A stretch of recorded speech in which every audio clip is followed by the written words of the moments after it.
Everyone, today we will learn about panchakarma. So before starting this video, let's see कि हम क्या क्या topics इस वीडियो में कवर करेंगे. वो है कि हम पहले देखेंगे what is panchakarma, what are included in panchakarma, principles of dosha gati from कोष्ठ टू शाखा एंड शाखा टू कोष्ठ, पंचकर्म के महत्व, लिमिटेशंस ऑफ पंचकर्मा, रक्त मोक्षण को पंचकर्म में ना रखने का कारण, पंचकर्म के मूल स्रोत, हाउ इज इट डन यानी कि पंचकर्म कैसे किया जाता है, पंचकर्म का duration and the precautions of after doing panchakarma. So let's starting this video. Let's get to know कि जो चिकित्सा है वो दो प्रकार से की जा सकती है, दैट इज शमन और शोधन. शोधन चिकित्सा में जो हमारे दूषित मल आदि हैं या दोष हैं उन्हें शरीर से बाहर निकाल दिया जाता है, वेयर एज इन शमन चिकित्सा जो भी हमारे दूषित दोष या मल हैं उन्हें बॉडी में ही रहकर ही शांत किया जाता है. तो अब हम देखते हैं, अपना टॉपिक स्टार्ट करते हैं कि पंचकर्म एक्चुअली होता क्या. पंचकर्मा को अगर हम तोड़ें तो दो वर्ड्स में बनता है, पंच और कर्मा. ठीक है, पंच मीन्स क्या होगा 5 एंड कर्मा मीन्स एक्शन. अब जो ये पंचकर्मा है इसे हमने किस श्रेणी में रखा है, इसे हमने शोधन की श्रेणी में रखा है, यानी कि ये क्या करता है, ये बॉडी से दोषों को बाहर निकालता है. जब इसे हमने शोधन की श्रेणी में रखा है तो इतना बात हमें समझ आ गई है. अब देखते हैं कि बेसिकली पंचकर्म होता क्या है.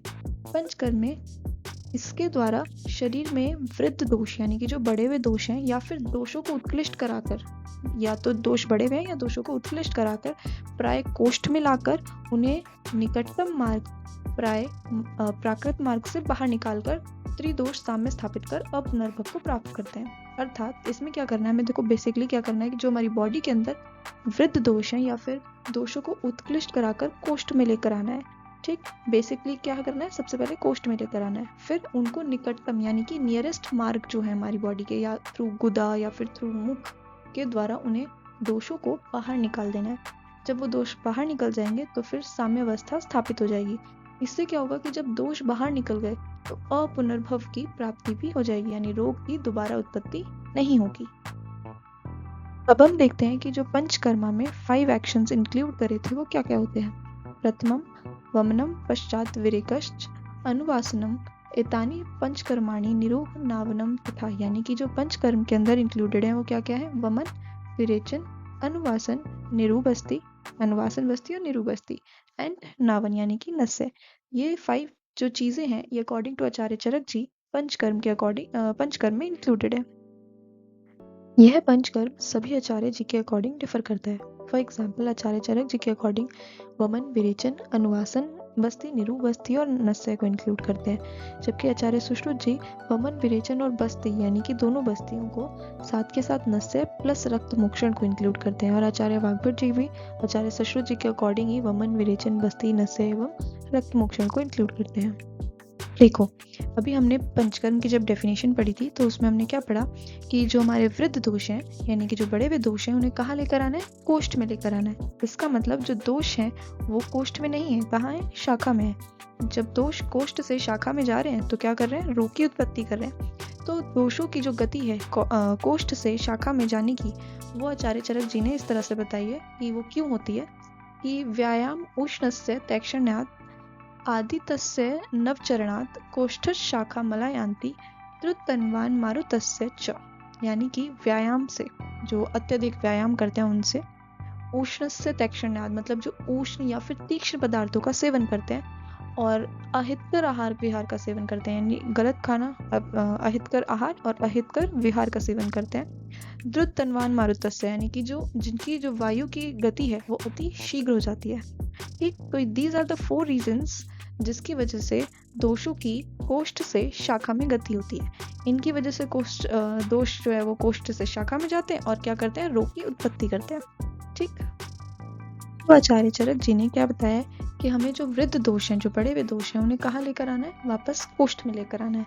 तो शाखा से पुनः कोष्ठ में लाने के लिए आचार्य चरक जी ने क्या क्या बताया है, वृद्ध्या विष्यन्दन पाकात् स्रोतो मुख विशोधनात् शाखा मुक्त्वा मला कोष्ठम यान्ति वायोश्च निग्रहात्, यानी कि आपको क्या क्या करना है, वृद्ध्या दोषों की वृद्धि करनी है. अब या तो दोष ऑलरेडी वृद्ध हैं तो ठीक है, नहीं तो आप दोषों को उत्कृष्ट करा दीजिए. ठीक है, और क्या करना है हमें, विष्यन्दन यानी कि विलयन करना है, दोषों का पाक करना है, स्रोतों का मुख खोलना है. ठीक है, विशोधन, मुख विशोधनात्, और वायु पर नियंत्रण करना है. इन 5 कर्मों के द्वारा हम जो दोषों की जो दोष शाखा में है उन्हें कोष्ठ में ला सकते हैं। ठीक, जब दोष कोष्ठ में आ गए हैं तो कोष्ठ में आने के बाद हमने क्या पढ़ा था, ये वृद्ध दोषों को कोष्ठ में लाना है और कोष्ठ में लाने के बाद उसके जो निकटतम यानी नियरेस्ट रूट है, जो सबसे पास में जो रूट है, उसके द्वारा पंचकर्म कराना है, यानी कि उनके द्वारा दोषों को बाहर निकाल देना है। यदि दोष कफ के स्थान में है तो वमन कराना है, यदि दोष पित्त के स्थान में हो गए हैं तो विरेचन, यदि दोष वात के स्थान में हो तो अनुवासन निरूप बस्ती, और यदि दोष ऊर्जत्रुगत हो तो नावन या नस्य के द्वारा पंचकर्म कराना है। This is the definition of panchakarma. हम पढ़ते हैं पंचकर्म का महत्व, यानी कि पंचकर्म की इंपॉर्टेंस क्या है। आचार्य चरक जी के अकॉर्डिंग दोषा कदाचित कुप्यन्ति चिता लंघन पाचने चिता संशोधने हेतु न तेषां पुनरुद्भव। अर्थात जो दोष या जो रोग लंघन और पाचन चिकित्सा के द्वारा नष्ट हो जाते हैं, किंतु कुछ ही हेतु मिलने पर, कारण मिलने पर वह दोबारा कुपित हो जाते हैं। किंतु जब हम संशोधन चिकित्सा करते हैं, संशोधन क्रिया करने के बाद वो दोष दोबारा पुनरुद्भव नहीं करते, यानी कि रोग दोबारा उत्पन्न नहीं होता है। यही पंचकर्म का महत्व है। कि पंचकर्म सभी रोगों में किया जा सकता है या नहीं, तो पंचकर्म सभी रोगों में किया जा सकता है एक्सेप्ट उरुस्तम।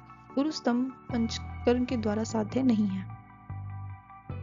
अब हम देखेंगे कि आचार्य चरक जी ने रक्त मोक्षण को पंचकर्म के अंदर इंक्लूड क्यों नहीं किया है, और जबकि आचार्य वाग्भट जी और आचार्य सुश्रुत जी ने रक्त मोक्षण को पंचकर्म में इंक्लूड किया है। ठीक है, तो इसके 2 रीजन है। पहला रीजन ये है कि जैसे हमारे जो आमाशयगत रोग है, उसमें क्या करना है, हमने मुख से औषध ली, मतलब प्रयोग करी वमन के लिए, क्या करना है, मुंह से हमने औषध ली और आमाशयगत रोगों को निकाल दिया, या फिर गुदा से औषध प्रयुक्त कराई और पक्वाशयगत रोगों पे कार्य करेगी। उसी तरह से नासागत, जो नासा से यानी नोज के थ्रू हमने औषध ली और ऊर्जत्रुगत रोगों में वो काम करेगी। तो इन सभी जो हमने पंचकर्म पढ़े हैं, उन सभी में हमारे पास प्राकृत स्रोत है औषध डालने के लिए। लेकिन रक्त मोक्षण में क्या करना पड़ेगा, हमें खुद बनानी पड़ेगी। हमारे पास कोई प्राकृत यानी नेचुरली कोई स्रोत नहीं है, हमें खुद बनाना पड़ेगा। हमें रक्त मोक्षण करने के लिए उसके लिए खुद एक पाथ बनाना पड़ेगा जिसके थ्रू जो रक्त है वो बाहर आ सके। एक पहला रीज़न ये था, और दूसरा रीज़न ये भी है कि जो वमन है वो कफ के लिए, अगर उत्कृष्ट कफ है तो वमन के द्वारा हम बाहर निकाल सकते हैं, उत्कृष्ट पित्त है तो हम उसे विरेचन के द्वारा बाहर निकाल सकते हैं। उसी तरीके से अगर वात की तुष्टि है तो हम उसे बस्ती के द्वारा निकाल सकते हैं। किंतु जो रक्त है वो किसी एक दोष के लिए डायरेक्टली नहीं है, ठीक है, सीधे दोष व्यवस्था में नहीं है। वो जो रक्त है वो आश्रय भाव से, यानी कि जो रक्त है वो पित्त से सामंजस्य रखता है, इसलिए हमने उसे आश्रय भाव से पित्त दोष से संबंधित रखा है। लेकिन एक्चुअली में डायरेक्टली कोई दोष व्यवस्था नहीं है। इसलिए पंचकर्म के मूल स्रोत, यानी कि पंचकर्म का बेसिस क्या है। तो जो पंचकर्म का बेसिस जो है वो आचार्य चरक जी के अकॉर्डिंग, मतलब आचार्य चरक जी ने सूत्र स्थान के 22वें अध्याय में चिकित्सा के 6 उपक्रम बताए हैं। वही जो चिकित्सा के 6 उपक्रम हैं, वही पंचकर्म के मूल स्रोत हैं, वही पंचकर्म के भी बेसिस हैं। और वो 6 उपक्रम क्या होते हैं, लंघन, ग्रहण, रूक्षण, स्नेहन, स्वेदन एंड स्तंभन। आचार्य वाग्भट जी के अकॉर्डिंग जो आचार्य चरक जी ने 6 उपक्रम बताए हैं, उन्होंने उन्हें 2 में ही कंसाइज कर दिया है। वो है संतर्पण और अवतर्पण। संतर्पण को आप मतलब एक ब्रॉडली टर्म ग्रहण की तरह से ले सकते हैं, और अवतर्पण को आप लंघन के उसमें ले सकते हैं। फिर उन्होंने अवतर्पण को फर्दर 2 पार्ट में डिवाइड किया, दैट इज शमन और शोधन। जो शमन है वो दीपन, पाचन, श्रुत, तृष्णा, व्यायाम, आतप, वायु इनके द्वारा कर सकते हैं, और शोधन जो है उन्होंने वमन, विरेचन, बस्ती, नस्य और रक्त मोक्षण से लिया। ठीक है, तो जो पंचकर्म के मूल स्रोत हैं वो आचार्य चरक जी के अकॉर्डिंग 6 है, वही चिकित्सा के जो 6 उपक्रम है वही पंचकर्म के मूल स्रोत हैं। और जो वाग्भट जी के अकॉर्डिंग उन्होंने जो उपक्रम माने हैं वो 2 उपक्रम माने हैं, दैट इज संतर्पण एंड अवतर्पण। और अवतर्पण को फर्दर 2 पार्ट में डिवाइड किया है, शमन और शोधन। शोधन में पंचकर्म के वो आ गए सारे, वमन, विरेचन, बस्ती, नस्य और रक्त मोक्षण। और शमन चिकित्सा आप कैसे कर सकते हैं, दीपन, पाचन, श्रुत, तृष्णा, व्यायाम, आतप और वायु के द्वारा। ठीक, देखते हैं कि पंचकर्म कैसे करना है। पंचकर्म के लिए 3 त्रिविध कर्म बताए हैं कि एक पहले पूर्व कर्म करना है, फिर प्रधान और फिर पश्चात। ठीक, तो पूर्व कर्म, इसका एक पूरा फ्लो चार्ट देख लेते हैं कि जो त्रिविध कर्म है, त्रिविध कर्म किस तरीके से डिवाइडेड है, पूर्व कर्म, प्रधान कर्म और पश्चात कर्म है। तो पूर्व कर्म में क्या क्या इंक्लूड करना है, यानी कि जो मेन पंचकर्म है उससे पहले कुछ करना है, उसे पूर्व कर्म कहा जाता है, और जो उसके पश्चात करना है, उसके बाद में करना है, उसे हम पश्चात कर्म कहते हैं। ठीक, तो पंचकर्म से पहले जो करा जाए वो पूर्व कर्म, और वो पूर्व कर्म क्या क्या है, वो है दीपन या पाचन, ठीक, स्नेहन और स्वेदन। ठीक, प्रधान कर्म में क्या आ गया, जो हमारे मेन पंचकर्म है, दैट इज वमन, विरेचन, निरु, अनुवासन और नस्य। और पश्चात कर्म यानी कि जो पंचकर्म करने के बाद किया जाए वो होता है संसर्जन कर्म, रसायन आदि कार्य करने हैं या शमन चिकित्सा करनी है। ठीक है, पंचकर्म से पहले जो है वो पूर्व कर्म है। वो क्यों कराते हैं, क्योंकि डायरेक्टली पंचकर्म नहीं करा सकते हैं, क्योंकि हमने पढ़ा था कि हमें दोष को वृद्ध करना है या फिर उत्कृष्ट करना है और कोष्ठ में भी लेकर आना है। ठीक, उसके बाद में हमें प्रधान कर्म यानी मेन कर्म दैट इज पंचकर्म करना है, और फिर पंचकर्म करने के बाद में हमारी जो अग्नि है, जो हमारा बल है, वो वीक हो जाता है, कमजोर हो जाता है, तो उसे वापस गेन करने के लिए हमें पश्चात कर्म करना चाहिए, जो कि संसर्जन कर्म होता है। या फिर कोई स्वस्थ व्यक्ति है और उसने पंचकर्म कराया है तो उसे रसायन और वाजीकरण कार्य करा सकते हैं, या फिर बाद में शमन चिकित्सा भी करा सकते हैं। तो हमने ये तो देख लिया कि पंचकर्म क्या होता है, पंचकर्म में क्या क्या होता है और पंचकर्म कैसे कराया जाता है, बट हम ये देखते हैं कि अभी पंचकर्म कराना कब है। तो अकॉर्डिंग टू आचार्य चरक जी, प्रावृट, शरद और वसंत ऋतु, इन 3 ऋतुओं को साधारण ऋतु भी कहा जाता है। इन 3 ऋतुओं में संशोधन कराना चाहिए। ठीक है, जैसे कि प्रावृट ऋतु में बस्ती, शरद ऋतु में विरेचन और वसंत ऋतु में वमन। किंतु ये जो बात वैलिड है ये है सिर्फ स्वस्थ व्यक्तियों के लिए, मतलब जो रसायन या वाजीकरण आदि कार्य कराना चाहते हैं और व्यक्ति स्वस्थ हैं तो उनको साधारण ऋतु में संशोधन या फिर पंचकर्म कराना चाहिए। लेकिन जो रोगी होती है, रोग अवस्था है, उसमें आप कभी भी संशोधन करा सकते हैं दोष को देखकर। ठीक, अगर ठंडी है तो आपको इस तरह का एनवायरनमेंट कराना है कि वो जो गर्म रहे और फिर आप पंचकर्म करा दें। यदि गर्मी है तो आपको वेल वेंटिलेटेड या फिर एयर कंडीशनर रूम में पंचकर्म कराना है। ठीक, अब हम पढ़ते हैं कि पंचकर्म का ड्यूरेशन क्या है, यानी कि जो वमन है, वमन कराने से लेकर नस्य तक कितना टाइम लगता है, कितना ड्यूरेशन लगता है और कैसे कैसे कराना होता है। ठीक, तो ये जो हम पढ़ेंगे ये हम पढ़ेंगे प्रवर व्यक्तियों के लिए, प्रवर बल वालों के लिए, मतलब जिनका बल श्रेष्ठ होता है। ठीक, तो जो व्यक्ति होते हैं, जो बल होता है वो 3 तरह से होता है, प्रवर, मध्यम और अवर। ठीक है, तो उन्हीं के अकॉर्डिंग जो स्नेहपान है या संसर्जन कर्म है वो डिफर करता है। जैसे कि प्रवर वाले में हम 7 दिन तक के लिए स्नेहपान कराते हैं, जो मध्यम वाले होते हैं उनमें हम 5 डेज के लिए स्नेहपान कराते हैं, और जो अवर वाले यानी कि कम बल वाले होते हैं उनमें हम 3 डेज में ही करा देते हैं। तो उनके अकॉर्डिंग डिफर करेगा। ठीक, तो हम प्रवर वालों के लिए पढ़ते हैं। तो हमने 1 to 7 डेज 7 दिन का स्नेहपान कराया, फिर 8वें दिन उन्हें नेक्स्ट डे विश्राम करा दिया। ठीक, फिर उसके नेक्स्ट डे यानी कि 9th डे हमने उसको वमन कराया। वमन कराने के बाद 7 डेज संसर्जन कर्म कराना है। 7 डेज संसर्जन कर्म कराने के बाद हमें क्या करना है, 3 डेज का स्नेहपान कराना है और फिर नेक्स्ट 3 डेज विश्राम कराना है। ठीक, फिर विश्राम कराने के बाद हमें विरेचन कराना है, यानी कि 24th डे हमें क्या कराना है, विरेचन कराना है। फिर उसके बाद में फिर नेक्स्ट 7 डेज संसर्जन कर्म कराना है। वमन कराने के बाद फिर संसर्जन कराया और फिर विरेचन कराने के बाद फिर संसर्जन कर्म कराया। ठीक, ये संसर्जन कर्म क्या करता है, हमारी जो अग्नि मंद हो गई थी उसको वापस गेन करने में हेल्प करता है। फिर उसके बाद में जब हमने 7 डेज का संसर्जन कर्म कराया तो 31 डेज कंप्लीट हो गए। नेक्स्ट 32 वाले दिन जो क्या करना है, हमें विश्राम कराना है। ठीक, फिर उसके बाद में अनुवासन बस्ती देनी है, और अनुवासन बस्ती जो हमने दी है ये कर्म बस्ती के अकॉर्डिंग दी है। कर्म अनुवासन बस्ती में हमने टोटल 30 बस्तियां देनी होती है। ठीक, तो 33 से 62 डेज तक हमने बस्ती दी है। ठीक, अब बस्ती हो गई कंप्लीट। उसके बाद हमें परिहार काल कराना है। जो बस्ती है, बस्ती के जस्ट डबल जो होता है उसका परिहार काल होता है। ठीक, तो यानी कि हमने 30 डेज की बस्ती कराई है, तो 30 के डबल यानी कि 60 डेज का परिहार काल कराना है।